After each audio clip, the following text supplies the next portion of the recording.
कार्यक्रम के पुण्य अर्चक हैं बसंत, अनिला राकेश, अलका वरुण, सृष्टि सिद्धार्थ, ऋतिका श्रेयांश, पूजा सलोनी, सिद्धार्थ जी, सावी, अंश विधान, अन्य मोहांश एवं समस्त झांझरी परिवार, इंद्र विहार, कोटा, राजस्थान।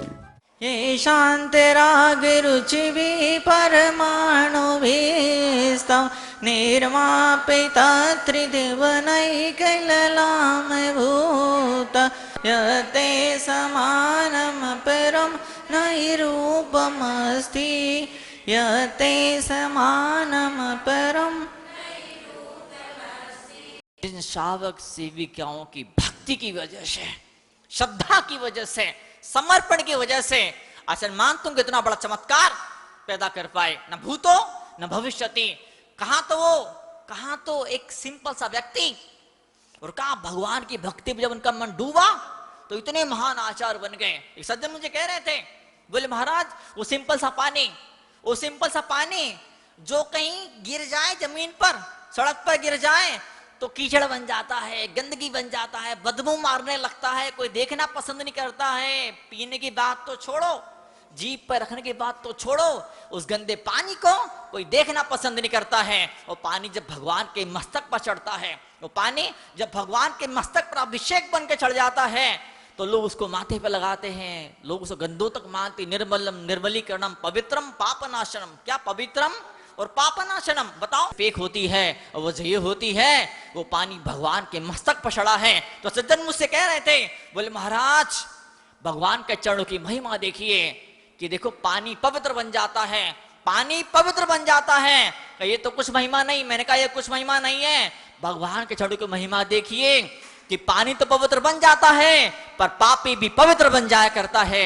लिखते हैं भागवत स्वामी लिखते हैं, जितने पवित्र परमाणु थे दुनिया में, सृष्टि में, ब्रह्मांड में, त्रिलोक में, धराधाम में, इस यूनिवर्स में, हाँ इस गैलेक्सीज के अंदर जितने पवित्र परमाणु थे वो सब के इकट्ठे हो गए और आपके शरीर का निर्माण कर दिया। जितनी सुंदरता थी, जितना रूप था, जितनी बुद्धि थी, जितनी बुद्धिमानी थी, जो कुछ अच्छा शुभ था, मंगल था, कल्याणकारी था, द बेस्ट था, वो सब इकट्ठा होकर के आपके अंदर समा गए। हे परमात्मा, वो परमाणु आपके अंदर समा गए। आचार्य भगवान एक बहुत बड़ा शिक्षा, एक संदेश हमें देना चाहते हैं। सौभाग्य मेरे जीवन का आचार्य भगवान सुनील साख जी महाराज, उनकी कृपा मिली, उनकी प्रेरणा मिली।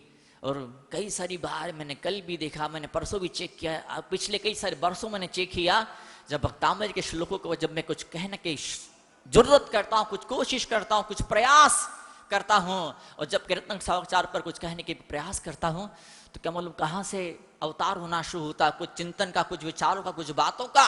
और आज वही चीज मैं आपके सामने पेश करना चाहूंगा। तीन लोक के नाथ हम किसे कहते हैं? दुनिया के सारे शुभ पवित्र परमाणु इकट्ठे हो गए भगवान के चरणों में आके, भगवान को मिलने के लिए, भगवान से मिलन करने के लिए, उस पवित्र आत्मा का स्पर्श करने के लिए। कभी आपके जीवन में ऐसा क्षण प्रकट होना चाहिए, कभी आपके जीवन में भी ऐसा होना चाहिए। कैसा होना चाहिए? कि कोई पवित्र आत्मा है, कोई दिव्य आत्मा है, कोई पुण्य आत्मा है, कोई श्रद्धा भक्ति वाली आत्मा है, कोई सेवा वाला जीव है। तो कोई ऐसा जीव आपके पास में आए, कोई ऐसा हुनर, कोई ऐसा जादू, ऐसी कशिश, ऐसा चमत्कार आपकी आंखों में, आपके स्वभाव में, आपके व्यवहार में भी होना चाहिए। मैं कई सारी बार मैं कह चुका हूं। क्या कह चुका हूं मैं? आपकी स्माइल, आपकी मुस्कुराहट खींचेगी लोगों को, जो लोगों को न खींच पाया, जो 5 फुट के 6 फुट के लोगों को अपना ना बना पाया, परमात्मा को अपना कैसे बना लेगा? सबसे पहले जरूरत होती है हम लोगों को अपना बनाना सीखें। जब लोगों को अपना जब बनाना शुरू कर देते हैं तो फिर क्या होता है, एक दिन ऐसा क्षण जीवन में आता है, लोगों को अपना बनाते बनाते वो जो सब लोगों का मालिक, 3 लोग का नाथ है, उसको भी हम अपना बना लिया करते हैं। तो आज बाहर तो बड़ी सुंदर सी फुहारें हो रही है। क्या बाहर तो सावन की फुहारें बरस रही, सावन का महीना चल ही रहा है।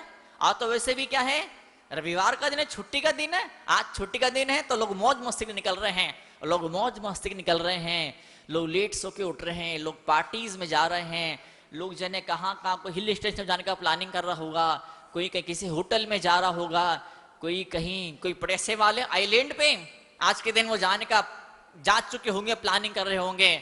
और कुछ धर्मात्मा लोग ऐसे हैं जो बजाय होटलों में, पार्टी में जाने के, गुरु के चरणों दरबार में बैठे हैं, मां जनवाणी के चरणों में यहाँ पर बैठ करके भक्तांबर के पवित्र मंत्रों का, श्लोकों का जाप कर रहे हैं, पाठ कर रहे हैं। अच्छा भगवान लिखते हैं, बताओ कि हे भगवान आपका ऐसा रूप है, आपका ऐसा सौंदर्य है, मैं कौन सी उपमा दूं?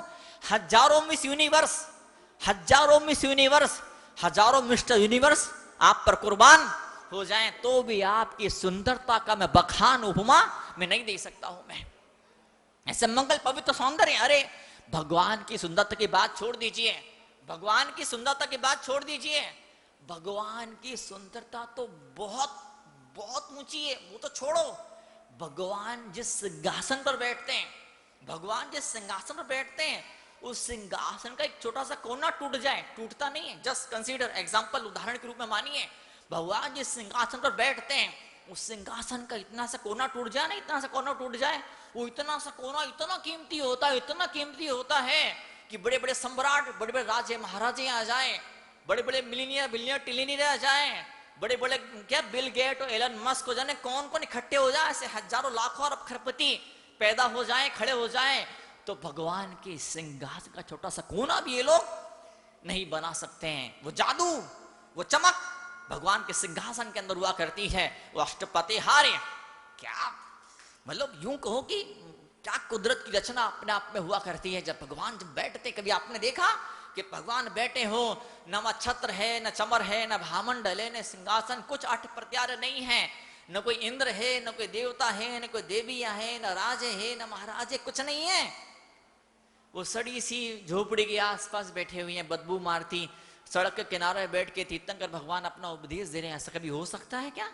कभी संभव नहीं है। जब दिल में भक्ति पैदा होती, जब दिल में ज्ञान और जब दिल में वैराग्य जब पैदा होना शुरू होता है, तो भीतर अध्यात्म की दौलत सजना शुरू होती है और बाहर की दौलत अपने आप कदम चूमने को बेताब हो जाया करती है। वो भिखमंगे लोग होते हैं, वो लोग भिखमंगे होते हैं जो दौलत के लिए, शोहरत के लिए, जिन्हें कहां का भटकते भागते फिरते हैं, लेकिन वो सौभाग्यशाली लोग हुआ करते हैं। उनको मालूम होता है कि दौलत, ये शोहरत, ये जवानी, ये सुंदरता, ये सब कुछ भगवान के चरणों का प्रसाद हुआ करती है। वैष्णव परंपरा बोलती है क्या? गाय के गोबर में लक्ष्मी का निवास होता है। क्या बोलती वैष्णव परंपरा? शास्त्रों में लिखा, वैदिक पुराणों में लिखा है, उपनिषदों में लिखा है कि गाय के गोबर में लक्ष्मी का वास होता है। यही बात जैन धर्म में लिखी है। क्या लिखी है? क्या लिखी है? पुण्य कैसी होती है? पुण्य कैसा होता है? भूसे के समान। आप गेहूं बोते हैं, आप चावल बोते हैं, तो गेहूं चावल अब क्यों जब खेत में बोते हैं, क्यों वपन करते हैं, क्यों बीजारोपण करते हैं? आप गेहूं पाने के लिए गेहूं बोते हैं, गेहूं का छिलके, गेहूं का भूसा पाने के लिए गेहूं को नहीं बोया जाता है। छिलका पाने के लिए गेहूं चावल नहीं बोया, छिलका तो फोकट में अपने आप बिना किसी प्रयास के ऑटोमेटिक अपने आप मिल जाया करता है। तो वैसी भगवान की सचमुच में भक्ति जीवन में उतरना, सचमुच में अगर सचमुच की रियल भक्ति के जीवन में उतरना शुरू होती है, तो बाहर का वैभव अपने आप झक मार के लक्ष्मी, तो लक्ष्मी के बाप को झक मार के कोई तिजोरी में बरसना पड़ेगा। वो ताकत भगवान की भक्ति के भीतर हुआ करती है। शर से पेक होती है। क्या पेक होती? इतने सुंदर परमाणु। कभी आपने देखा तीर्थंकर भगवान की कोई फोटो देखी, कोई मूर्ति देखी कि ऐसे उनका चेहरा तना हुआ है, मिट्टी भींची हुई, ऐसा कि तेरा सिर फोड़ दूंगा, तेरा हाथ तोड़ दूंगा? कभी देखा कोई सी मूर्ति देखी आपने? कोई सी मूर्ति देखी? हम सपने भी नहीं सोच सकते हैं। जहाँ दिल में शांति उतरना शुरू होती है, जहाँ दिल में आनंद उतरना शुरू होता है, वहाँ से हम धर्म की ABCD की शुरुआत किया करते हैं। आज भक्तामर के महामंगलकारी श्लोक का आज 12वां श्लोक आज हमारे बीच में है। 12वां मतलब क्या? 12वीं बच्चा जब 12वीं क्लास पढ़ लेता है, फिर बच्चा नहीं बोलते, फिर युवक बन जाता है। फिर क्या कॉलेज में उसका, 12वीं तक तो बच्चा था, अब कॉलेज, अब उसका पूरा उसका प्रेमाइसिस, पूरा उसकी पूरी इसकी एजुकेशन, उसकी ड्रेस कोड, सब कुछ बदल जाता है। अब वो कॉलेज में पहुंच जाता है। अब वो जो बचपन की जो मस्तियां थी, शरारतें थी, नादानियां थी, वो जो गुस्ताखियां थी, वो जो गलतियां हुआ करती थी, वो सब छोड़ छाड़ के अब सीरियस होता फ्यूचर के लिए, कैरियर के लिए कि अब 12वीं क्लास मैंने पास कर ली है, अब मुझे कहाँ जाना है, मुझे क्या करना है, पैसे कैसे कमाऊंगा, नाम कैसे कमाऊंगा, पत्नी आएगी, बच्चे आएंगे, परिवार लेके बैठूंगा तो उनका गुजारा कैसे हो पाएगा। 9वीं 10वीं 11वीं क्लास तक ठीक है, मस्ती वस्ती मारते रहता है, लेकिन अब उसके मन के अंदर, उसके मन के कंसर्न पैदा होता, एक विचार, एक चिंतन उसके मन के भीतर पैदा होता है कि अब मुझे पैसा कमाना है, नाम कमाना है, पैरों पे खड़े होना है, माँ बाप के गौरव को बढ़ाना है, खानदान की इज्जत को बढ़ाना है, और जो कुछ मेरे बाप दादों ने, मेरे पुरखों ने जो संपत्ति इकट्ठी करी है, जो कुछ प्रतिष्ठा समाज के अंदर कमाई, प्रतिष्ठा को, संपत्ति को, वैभव को मुझे और अधिक गुना आगे बढ़ाना है। तो 12वीं क्लास के बाद बच्चा बड़ा समझदार हो जाता है अपने खुद के लिए, अपने खुद के पर्सनल परिवार के लिए, अपने माँ बाप के लिए, अपने दादा दादी के लिए, बुजुर्गों के लिए। कई बार बच्चा धर्मात्मा संस्कारी होता है तो समाज के लिए कुछ करने की सोचता है। तो वैसे ही हमने 12 श्लोक पढ़ लिए भक्तामर के, फिर भी मैच्योरिटी ना आई, परिपक्वता ना आई बुद्धि के अंदर, मन के अंदर, भावनाओं के अंदर, विचारों के अंदर। तो मैं समझता हूं कि ऐसा पढ़ना बेकार हमारा चले जाएगा। एक के बाद एक के बाद एक के बाद एक के बाद एक के आचार्य भगवान धीमे धीमे धीमे धीमे उंगली पकड़ करके हमें सीढ़ी सीढ़ी तक चलाते चले जा रहे हैं। जब 2 दिन पहले बच्चे बाहर से आए थे तो बोल रहे थे, युवक लोग बोल रहे थे, महाराज जी आजकल गूगल मैप आ गया है, कहीं भी जाना हो तो उसमें डाल दो लोकेशन कि कहाँ जाना है, गूगल अपने आप रास्ता बताता है। पहले तो कार को रोक रोक के 4 बार 6 बार पूछना पड़ता था, 2-4 किलोमीटर बाद कार रोक के फिर पूछा किधर मुड़ना है, किधर जाना है, फिर कार रोक के फिर पूछा किधर जाना है, तो फोन किया जहां जाना उसको फोन किया कि अभी कहाँ से मुड़ना है, क्या रास्ता है। आजकल कुछ जरूरत नहीं समाता बच्चे की मगजमारी की, मोबाइल में डाल दीजिए, गूगल मैप अपने आप बता देता है। मैंने उससे कहा अरे बावले, गूगल मैप सिर्फ रास्ता बताता है, गूगल मैप मात्र रास्ता बताता है, लेकिन मां जनवाणी वो रास्ता नहीं बताती है, मिला भी देती है, पहुंचा भी देती है, और हम वहां तक पहुंच जाते हैं। न सूर्य न चंद्रो, जहां सूरज का उजाला होता है, न चंद्रमा की रोशनी जहां पहुंचती है, जहां आत्मा का प्रकाश, अपने आप का प्रकाश जहां पर हुआ करता, उन क्षणों के हम साक्षी बनने की यात्रा पर निकल जाया करते हैं। तो भक्तामर का महामंगलकारी स्रोत, और आज हम सब अजमेर की छोटे ढड़े की नसिया में भगवान आदिनाथ के चरणों में हम सब बैठ करके इस मंगल के स्रोत का हम पाठ कर रहे हैं, सुन रहे हैं। और क्या मंगल क्षण होता है, शाम का समय जब होता है, जब महिलाएं, जब पुरुष, जब बच्चे, जब जवान लोग, जब दादियां लोग, जब बुजुर्ग लोग उन भक्तामर की जब आरती करते हैं, दियों को ऊपर उठाते, जब दियों को ऐसा ऊपर घुमाते, गोल घुमाते हैं, क्या सीन अपने आप में पैदा होता है। किसी ने मुझसे पूछा, बोले महाराज दियों को ऐसा काय को घुमाते हैं? अरे जलाया वहीं रख दिया है, जलाया और वहीं रख दिया, जरूरत क्या है दिए को, दीपक को ऐसा गोल घुमाने की। तो मैंने कहा नो मोशन नो इमोशन, अंग्रेजी में कहावत है, नो मोशन नो इमोशन। अगर आप हाथ पैर नहीं हिलाएंगे, मोशन मूवमेंट अगर पैदा नहीं होगा तो इमोशन नहीं पैदा होने वाले हैं। क्रिकेट का उदाहरण मैं कई बार दिया करता हूं। क्रिकेट के अंदर जब कोई इंटरनेशनल का कोई आजकल वो चला ना, आजकल भी कोई बड़ी ट्रॉफी या कुछ खेल चल रहे, कॉमनवेल्थ ऐसा कुछ चल रहा है ना, बोले भाई साहब एक सोने का जीत के ले आया, एक गोल्ड मेडल मिल गया, एक सिल्वर मेडल मिल गया। एक सिल्वर मेडल मिला क्या? एक सिल्वर मेडल में तो उछल जाता है। एक सिल्वर मेडल पाने के लिए कितने बरसों बरसों बरसों उसको प्रयास करने पड़ते। बचपन से उनकी ट्रेनिंग शुरू हो जाती है। यहाँ तो फिर भी थोड़ी लेट ट्रेनिंग शुरू होती है, चाइना के अंदर, उधर यूके के अंदर, यूएस के अंदर, वहां तो बचपन से ट्रेनिंग दी जाती है। बच्चे का माइंड सेट, अभी छोटा बच्चा, दूध पीता बच्चा है, उसको बचपन से बोला जाता बेटा तुझे एथलीट बनना है, तुझे खिलाड़ी बनना है, तुझे देश के लिए मैदान में उतरना है, तुझे खूब सारे गोल्ड मेडल, शील्ड, ट्रॉफीज तुझे जीत करके बच्चों को बचपन से उनके मन के अंदर, उनके माइंड प्रोग्राम में उनकी इस तरह की जाती है।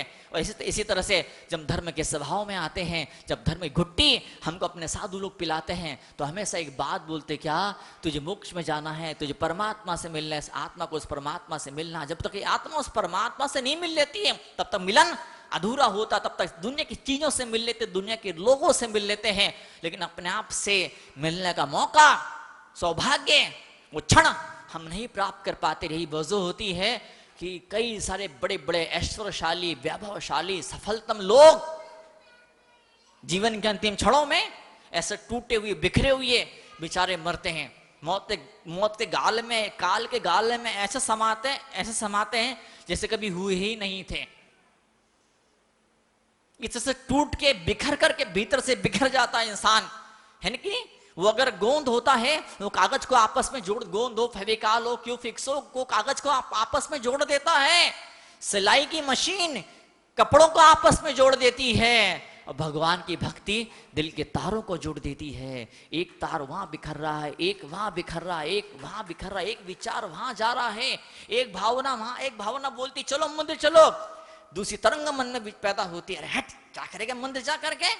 बरसात का मौसम है, बढ़िया गरम गरम पकोड़े तलेंगे कढ़ाई के अंदर, वो बैठे टीवी के सामने खाएंगे। एक मन बोलता चलो अभिषेक करने, दूसरा मन बोलता अरे पागल है क्या, कितनी बढ़िया रजाई है, ठंड का मौसम है, घुसो रजाई के भीतर, कितना प्यारा लग रहा, कितना प्यारा, कितना अच्छा लग रहा है बताओ। तो मैं आप सब सन्यासी, आप सब त्यागी, आप सब बैरागी, वो घर का मोह छोड़ के, वो एसी का मोह छोड़ करके, क्या उस एसी का मोह छोड़ करके आप यहाँ पे मुनराज के पास में आए हैं, माँ जिनवाणी को सुनने के लिए आए हैं। बहुत सुना है, बहुत सुना है, इन कानों ने बहुत बहुत सुना है।